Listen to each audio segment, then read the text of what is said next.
റഹീമിൻ്റെ കേസും നിമിഷപ്രിയയുടെ കേസും രണ്ട് ലെവലിലാണ് നിൽക്കുന്നത്. ഒരിക്കലും നമുക്കിത് കമ്പയർ ചെയ്ത് പൈസ കൊടുത്ത് തീർക്കാൻ പറ്റും എന്ന് നമ്മുടെ നാട്ടിലെ വിശ്വഗുരുവിൻ്റെ ഭക്തന്മാരിങ്ങനെ പറഞ്ഞുകൊണ്ടിരിക്കാന്നല്ലാണ്ട് അവർക്കൊരു ചുക്കും ചുണ്ണാമ്പും ചെയ്യാൻ പറ്റിയില്ല. റഹീമിൻ്റെ കേസിലാണെങ്കിലും ഇപ്പോൾ ഇവിടുത്തെ കേസിലാണെങ്കിലും അവർക്കൊന്നും ചെയ്യാൻ പറ്റിയില്ല എന്ന് നമുക്ക് വ്യക്തമായി തരാം. അതല്ലാത്ത ഇടപെടലുകൾ തന്നെയാണ് ഇതിൽ കാര്യമായിട്ടുള്ള എന്തെങ്കിലും കാര്യം കണ്ടെത്തിയത്. അതാണ് നമ്മൾ ഇപ്പോൾ ഈ വീഡിയോയിൽ മെയിനായിട്ട് പറയാനും വിചാരിച്ചത്. യമനിലെ ജയിലിൽ കഴിയുന്ന നിമിഷപ്രിയയുടെ വധശിക്ഷ ഒഴിവാക്കാൻ സാധ്യമായതെല്ലാം ചെയ്തെന്ന് കേന്ദ്ര സർക്കാർ സുപ്രീം കോടതിയിൽ. നിർഭാഗ്യകരമായ സംഭവമാണെങ്കിലും കേസിൽ ഇടപെടാൻ പരിമിതിയുണ്ട്. ദയാദനം സ്വീകരിക്കാൻ തയ്യാറാകാതെ മറ്റു ചർച്ചകളിൽ കാര്യമില്ലെന്നും കേന്ദ്ര സർക്കാർ സുപ്രീം കോടതിയെ അറിയിച്ചു. ശിക്ഷ നടപ്പാക്കുന്നത് മാറ്റിവെക്കാൻ ആവശ്യപ്പെട്ടെന്നും അറ്റോർണി ജനറൽ വ്യക്തമാക്കി. തൽസ്ഥിതി റിപ്പോർട്ട് സമർപ്പിക്കാൻ കേന്ദ്ര സർക്കാരിന് സുപ്രീം കോടതി നിർദ്ദേശം നൽകി.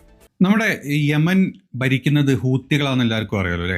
യമന് പ്രത്യേകിച്ച് മറ്റൊരു ഭരണ സംവിധാനങ്ങളും അല്ലെങ്കിൽ ഇപ്പം നമ്മൾ ഈ പറയുമ്പം പറയാം സൗദി അറേബ്യയൊക്കെ പോലെ അവിടെ ശരീഅത്ത് നിയമമാണ് ഒക്കെ സത്യം തന്നെ. പക്ഷെ അവിടെ ഒരു കംപ്ലീറ്റ്ലി ഒരു വെൽ ഓർഗനൈസ്ഡ് ആയിട്ടുള്ള ഒരു അഡ്മിനിസ്ട്രേഷൻ അവിടെ ഇല്ല.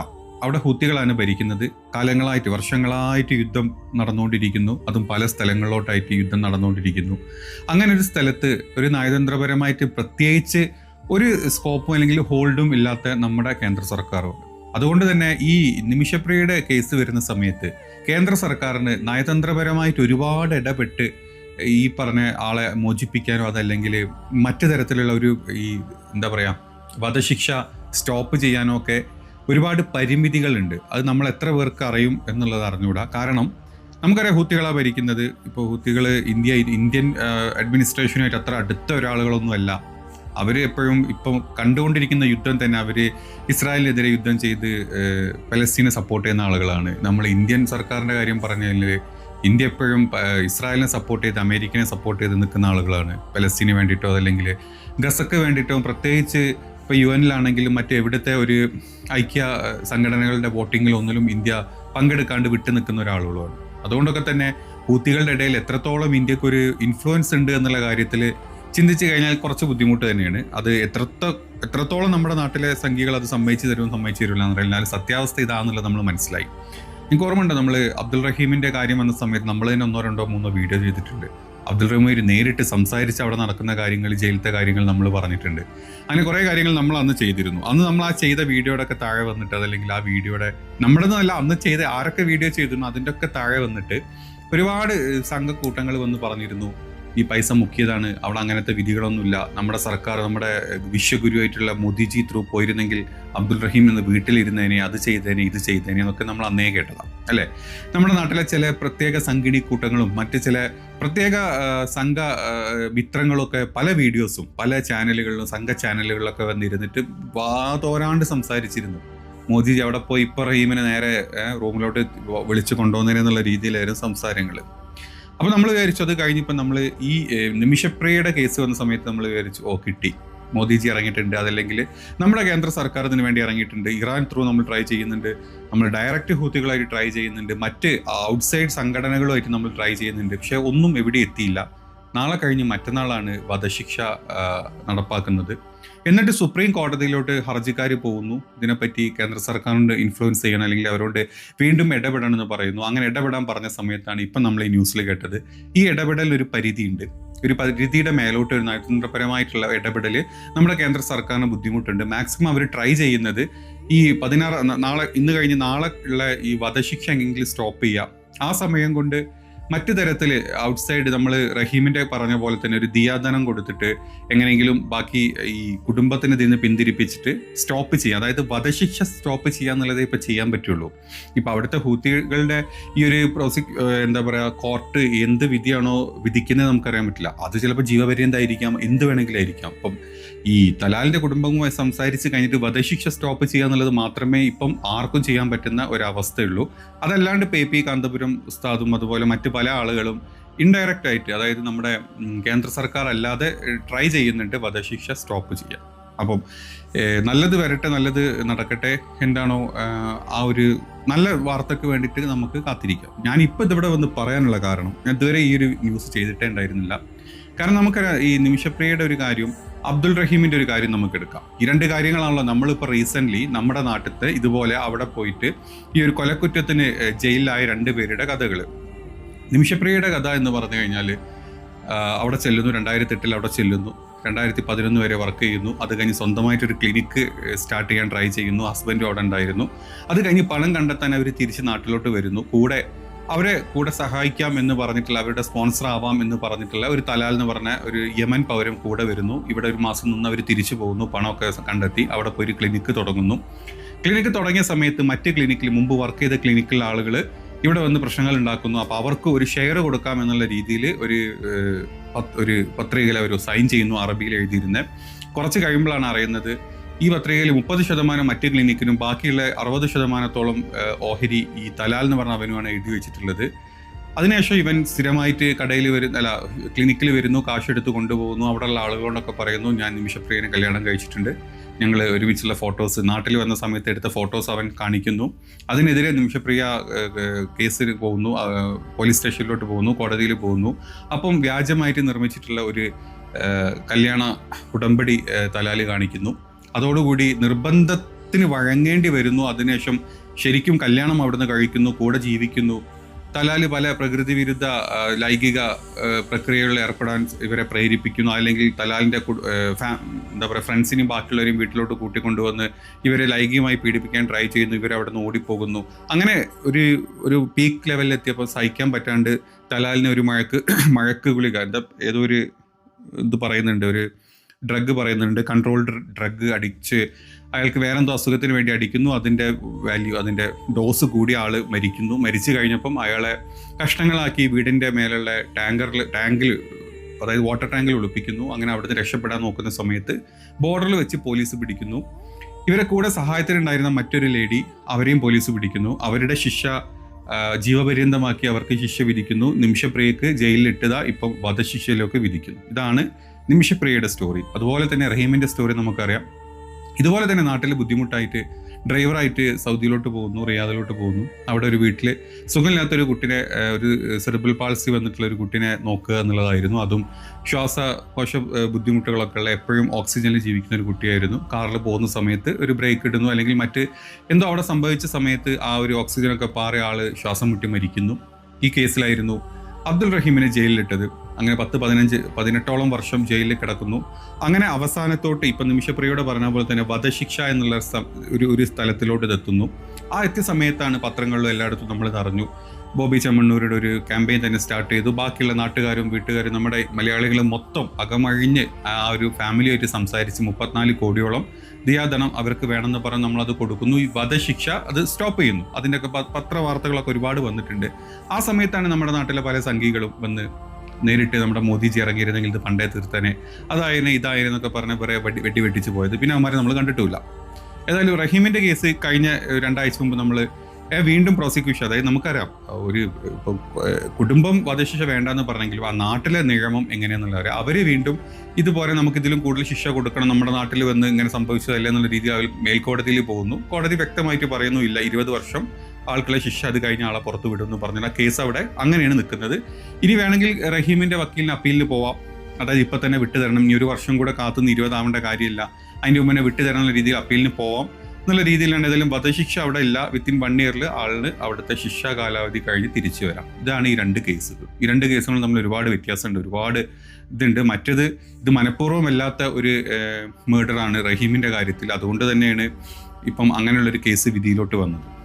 അതായത് 20 വർഷത്തെ കഴിഞ്ഞാൽ നിങ്ങൾക്ക് പോവാം, പിന്നെ ഫാമിലിയും കൂടെ നിങ്ങൾക്ക് മാപ്പ് തന്നുകൊണ്ട് പൈസ കൊടുത്തുകൊണ്ട് അവിടെയും ക്ലിയർ ചെയ്തു. പക്ഷെ നിമിഷപ്രിയയുടെ കേസ് അങ്ങനെയല്ല. പീഡനത്തിനിരയായിട്ടുണ്ട് നിമിഷപ്രിയ എന്ന് പറയുന്നു. അതുകൊണ്ട് ഒരാളെ കൊല്ലണം അല്ലെങ്കിൽ ഒരാളെ വെട്ടിക്കൊന്ന് കഷ്ണങ്ങളാക്കി ഈ ടാങ്കറിൽ കൊണ്ട് വെച്ചിടുക എന്നൊക്കെ പറയുമ്പം അത് മനഃപൂർവ്വമല്ലാത്ത ഒരു കൊലയാണ്. അതായത് മനഃപൂർവ്വമുള്ള കൊലയായതുകൊണ്ട് തന്നെ ആ കേസിൽ ഒരുപാട് മറ്റ് തലങ്ങൾ നമ്മൾ ചിന്തിക്കുമ്പോൾ ഉണ്ട്. മാത്രമല്ല, ഈ പറഞ്ഞ യമനിൽ ഒരു പ്രത്യേക സർക്കാരോ അല്ലെങ്കിൽ സംവിധാനങ്ങളോ ഇല്ലാതെ ഹൂത്തികൾ ഭരിക്കുന്ന ഒരു സ്ഥലമാണ്. ഇന്ത്യയായിട്ട് നയതന്ത്ര ബന്ധങ്ങൾ ഒരു രീതിയിലും നല്ല സപ്പോർട്ടോടുകൂടി അല്ലാത്ത ഒരു സ്ഥലം കൂടാണ് യമൻ. അതുകൊണ്ട് തന്നെ ഇനിയിപ്പം ഈ ദിയാധനം അവർ സ്വീകരിക്കും, നിമിഷപ്രിയ ഈ തലാലിൻ്റെ കുടുംബം സ്വീകരിക്കും എന്ന് പറഞ്ഞാൽ തന്നെ അവർ പറയുന്നത് 1 കോടി US ഡോളേഴ്സാണ്, അതായത് 8.5 കോടി ഇന്ത്യൻ രൂപയാണ് പറയുന്നത്. അതിന് അവർ സഹായിച്ച് ഓക്കെ പറഞ്ഞാൽ തന്നെ അതെല്ലാം ഈ 1-2 ഡേയ്സിൽ നടന്നിരിക്കണം. കാശ് കൊടുക്കും, പലരും കാശ് കൊടുക്കാൻ റെഡിയാണെന്ന് ഞാൻ പല ചാനലുകളിലും പല ആളുകളും പറയുന്നത് കേട്ടു. കാശ് റെഡിയാണ്, നമ്മൾ കൊടുക്കും. അതല്ല, നമ്മളിപ്പോൾ ഒരു ദിവസം കൊണ്ട് വേണമെങ്കിൽ ഈ പറഞ്ഞ 8 കോടി 9 കോടിയൊക്കെ മലയാളികൾ വിചാരിച്ചു കഴിഞ്ഞാൽ നമുക്ക് സ്വരുക്കൂട്ടാൻ പറ്റും എന്നുള്ളത് റഹീമിൻ്റെ കാര്യത്തിൽ നമ്മൾ കണ്ടതാണ്.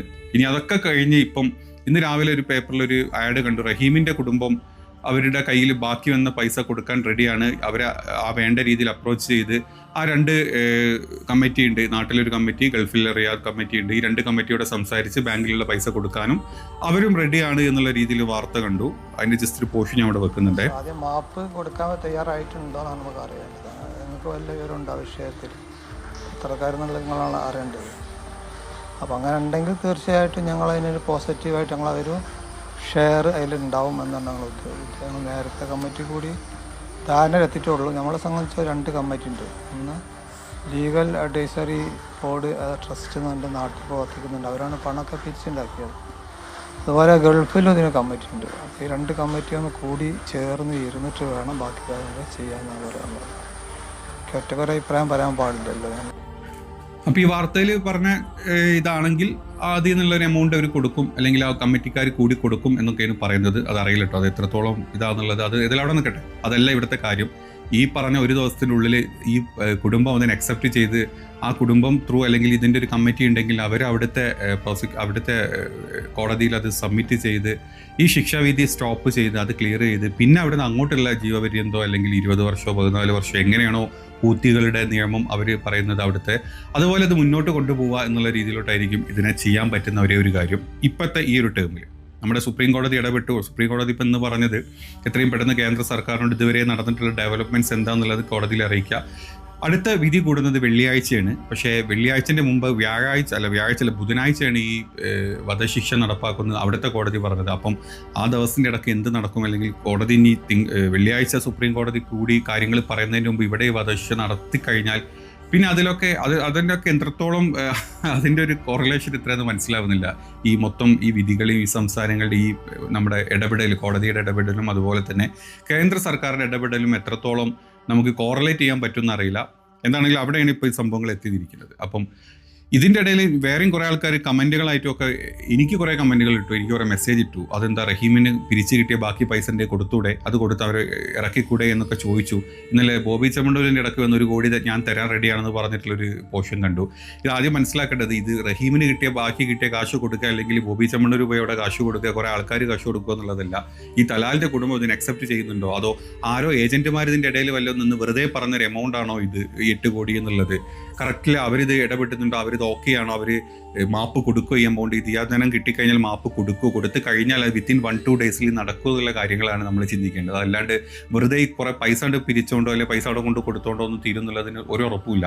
റഹീമിൻ്റെ കേസ് അങ്ങനെ ഉണ്ടായിരുന്നില്ല. കൊടുത്ത് കറക്റ്റ് അത് റഹീം തന്നെ വാക്കുകൊണ്ട് പറഞ്ഞ് നമ്മൾ നമ്മുടെ വീഡിയോയിൽ കണ്ടിട്ടുണ്ട്. കോടതി ത്രൂ പുള്ളിയുടെ മുമ്പും തന്നെയാണ് ഇതിൻ്റെ കാര്യങ്ങളൊക്കെ അവർ ചെയ്തത്, കാശ് കൊടുക്കുന്ന കാര്യങ്ങൾ ചെയ്തത്, ഈ സെറ്റിൽമെൻറ്റ് ചെയ്തത്. ഈ പണം അവിടെ എത്തിയതും ഇന്ത്യൻ എംബസി ത്രൂ ആണ്. ഇന്ത്യൻ എംബസി ത്രൂവിലെ എക്സ്ചേഞ്ച് ത്രൂ ആണ് ഈ പൈസ റിയാദിൽ എത്തിയതും അവിടെ നിന്നാണ് ഈ പൈസ വീതിച്ചു പോയത്. അതല്ലാണ്ട് ഇവിടുന്ന് കള്ളപ്പണം കൊണ്ട് അവിടെ കൊണ്ട് ഒഴുക്കിയതൊന്നും അല്ല എന്നുള്ളത് നമുക്കറിയാം. ഇപ്പോഴും ഇങ്ങനത്തെ കഥകൾ വിശ്വസിക്കാത്തത് നമ്മുടെ നാട്ടിലെ കുറച്ച് സംഘപരിവാരങ്ങൾ മാത്രമാണ്. ബാക്കി എല്ലാവരും ഇത് വിശ്വസിച്ചിട്ടുണ്ട്. പിന്നെ അവർ തെറ്റിദ്ധരിപ്പിക്കുന്ന മറ്റ് ചില നിരപരാധികളായ ആൾക്കാരും ഇതെന്താ ഇങ്ങനെയെന്ന് ചോദിക്കുന്നുണ്ട്. റഹീം 20 വർഷം കിടന്നില്ലേ, നിങ്ങൾ എന്തിനാ പൈസ കൊടുത്തത്? നിങ്ങൾ ഒരു കാര്യം ചിന്തിക്കണം, റഹീമിന് പൈസ കൊടുത്തുകൊണ്ട് വധശിക്ഷ ഇല്ലാണ്ടായി. അതിൻ്റെ കോടതി വിധി കാര്യങ്ങളൊക്കെ പേപ്പറിലും പത്രങ്ങളിലും റഹീം നേരിട്ട് വാഗോണ്ട് പറയുന്നത് നമ്മൾ വീഡിയോ ചെയ്തിട്ടുണ്ട്. പക്ഷേ നിമിഷപ്രിയയുടെ കേസിൽ അങ്ങനെയല്ല. ഈ വധശിക്ഷ ഒഴിവാക്കാൻ വേണ്ടിയിട്ട് അവർ പൈസ അക്സെപ്റ്റ് ചെയ്യാൻ റെഡിയാണ്, നിങ്ങൾ ഇത്ര പൈസ തരണം എന്ന് പറഞ്ഞിട്ട് ആരും മുന്നോട്ട് വന്നിട്ടില്ല. കുറേ ഊഹാഭോഗങ്ങളിലാണ് ഈ കാര്യങ്ങളൊക്കെ സംസാരിച്ചുകൊണ്ടിരിക്കുന്നത്. അപ്പം റഹീമിൻ്റെ കേസും നിമിഷപ്രിയയുടെ കേസും രണ്ട് ലെവലിലാണ് നിൽക്കുന്നത്. ഒരിക്കലും നമുക്കിത് കമ്പയർ ചെയ്ത് പൈസ കൊടുത്ത് തീർക്കാൻ പറ്റും എന്ന് നമ്മുടെ നാട്ടിലെ വിശ്വഗുരുവിൻ്റെ ഭക്തന്മാരിങ്ങനെ പറഞ്ഞുകൊണ്ടിരിക്കാന്നല്ലാണ്ട് അവർക്കൊരു ചുക്കും ചുണ്ണാമ്പും ചെയ്യാൻ പറ്റിയില്ല. റഹീമിൻ്റെ കേസിലാണെങ്കിലും ഇപ്പോൾ ഇവിടുത്തെ കേസിലാണെങ്കിലും അവർക്കൊന്നും ചെയ്യാൻ പറ്റിയില്ല എന്ന് നമുക്ക് വ്യക്തമായിട്ട് അറിയാം. അതല്ലാത്ത ഇടപെടലുകൾ തന്നെയാണ് ഇതിൽ കാര്യമായിട്ടുള്ള എന്തെങ്കിലും കാര്യം കണ്ടെത്തിയത്. അതാണ് നമ്മൾ ഇപ്പോൾ ഈ വീഡിയോയിൽ മെയിനായിട്ട് പറയാനും വിചാരിച്ചത്. അപ്പം എത്രയും പെട്ടെന്ന് ഇന്നോ നാളെയായിട്ട് ഇപ്പം പല വഴികൾ ഒരു ഷെയ്ക്ക് ത്രൂ പോകുന്നുണ്ട്. കാന്തപുരം അവിടുത്തെ ഏതൊരു മതപണ്ഡിതന്മാർ ത്രൂ ട്രൈ ചെയ്യുന്നുണ്ട്. മറ്റു കുറേ പേര് ഇപ്പം സൗദിയിൽ നിന്നുള്ള കുറേ ആളുകൾ ട്രൈ ചെയ്തുകൊണ്ടിരിക്കുന്നുണ്ട്. ഏതെങ്കിലും രീതിയിൽ ഈ കുടുംബത്തിനെ ബന്ധപ്പെട്ട് ഇത് സ്റ്റോപ്പ് ചെയ്യുന്ന രീതിയിലോട്ട് മാറ്റാൻ വേണ്ടിയിട്ട്. അതല്ലാണ്ട് ഭരണ സംവിധാനങ്ങൾ ത്രൂ ഒന്നും നടക്കുന്നില്ല എന്നാണ് നമുക്കത് മനസ്സിലാക്കാൻ പറ്റുന്നത്. അപ്പോൾ ഈ രണ്ട് കേസുകളും തമ്മിൽ നമുക്ക് ഒരിക്കലും താരതമ്യം ചെയ്യാൻ പറ്റില്ല. കേസിൽ കാര്യം നമ്മൾ ഇന്ത്യൻ പൗരന്മാർ, ഇന്ത്യൻ പൗരനാണ്, അവിടെ പോയിട്ട് ഒരു മനഃപൂർവ്വമായതും മനഃപൂർവ്വമല്ലാത്തതുമായിട്ടുള്ള കൊലക്കേസിൽ ഇൻവോൾവ് ആവുന്നു.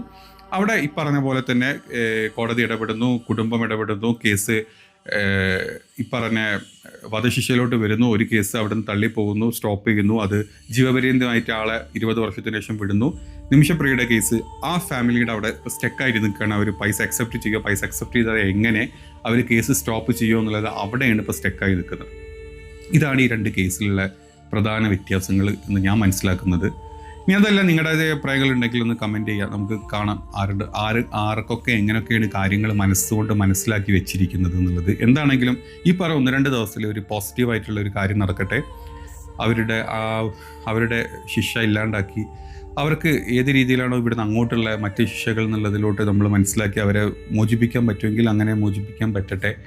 അതിനുള്ള സംവിധാനങ്ങളും കാര്യങ്ങളൊക്കെ നമ്മൾ മലയാളികൾ വിചാരിച്ചു കഴിഞ്ഞാൽ പറ്റും. പക്ഷേ ആദ്യം ആ കുടുംബത്തിൻ്റെ കയ്യിൽ നിന്ന് അല്ലെങ്കിൽ ഹൂത്തി ഗവൺമെൻറ്റിൻ്റെ കയ്യിൽ നിന്ന് ഒരു പോസിറ്റീവായിട്ടുള്ള ഒരു റെസ്പോൺസ് കിട്ടണം. അതിനാണ് എല്ലാവരും വെയിറ്റ് ചെയ്തിരിക്കുന്നത്.